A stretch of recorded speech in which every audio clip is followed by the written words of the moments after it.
वैकुंठ धाम, वह स्थान जहां कोई दुख नहीं है। यह भगवान नारायण अर्थात भगवान विष्णु का धाम है, जहां वे अपनी शक्ति देवी लक्ष्मी के साथ विराजमान हैं। वैकुंठ का वर्णन असीम ऐश्वर्य, वैभव और दिव्य शान से परिपूर्ण है, और वहां सभी जीव भगवान की सेवापूर्ण आदर और श्रद्धा के साथ करते हैं। वहां जन्म, मृत्यु, बुढ़ापा या रोग किसी का भी भय नहीं होता।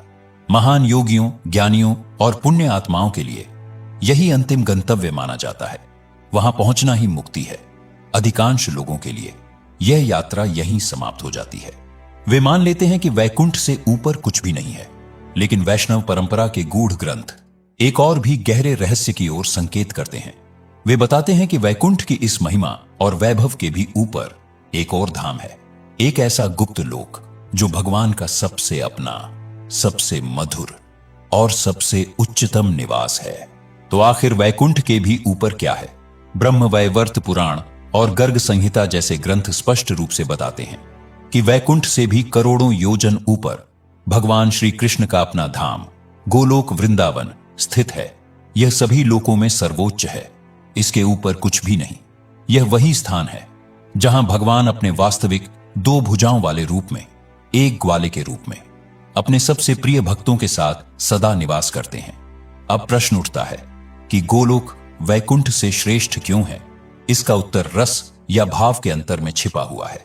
जहां वैकुंठ में भगवान के प्रति ऐश्वर्य भाव होता है, अर्थात मालिक और सेवक का संबंध, वहीं गोलोक में माधुर्य भाव होता है, अर्थात शुद्ध प्रेम का संबंध। यहां भगवान परमेश्वर के रूप में नहीं, बल्कि एक प्रेमी, एक सखा और एक पुत्र के रूप में हैं।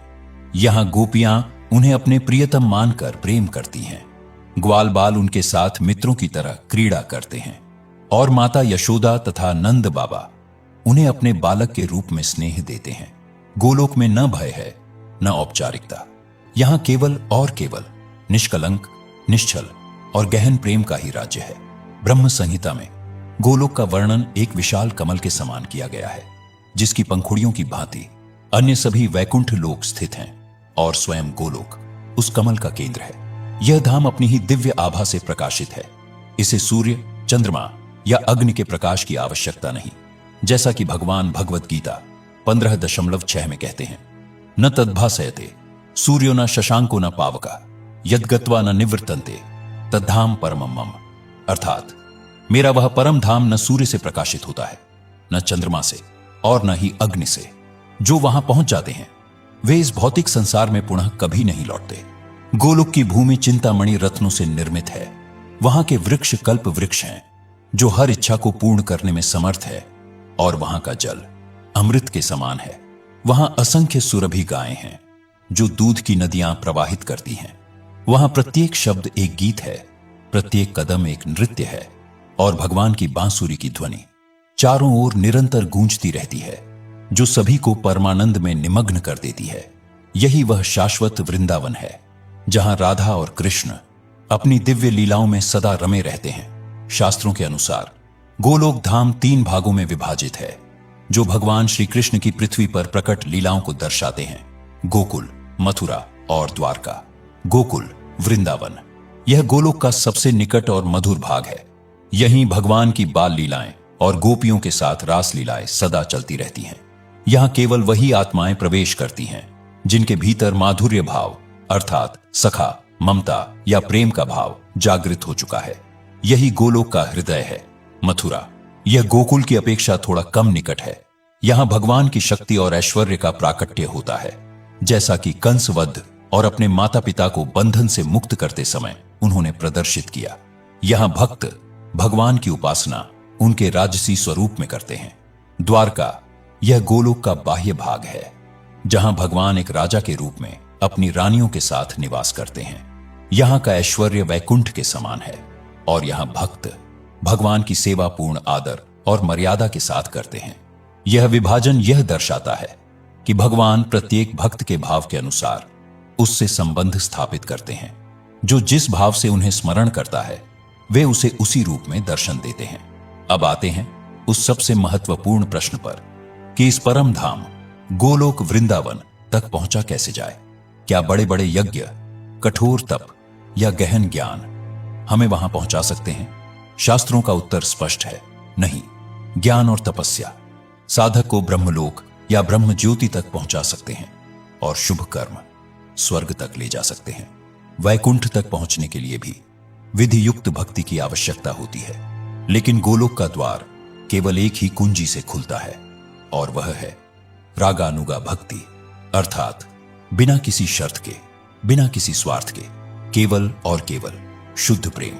यह वह भक्ति है जो प्रतिफल में कुछ नहीं चाहती, यहां तक कि मुक्ति भी नहीं।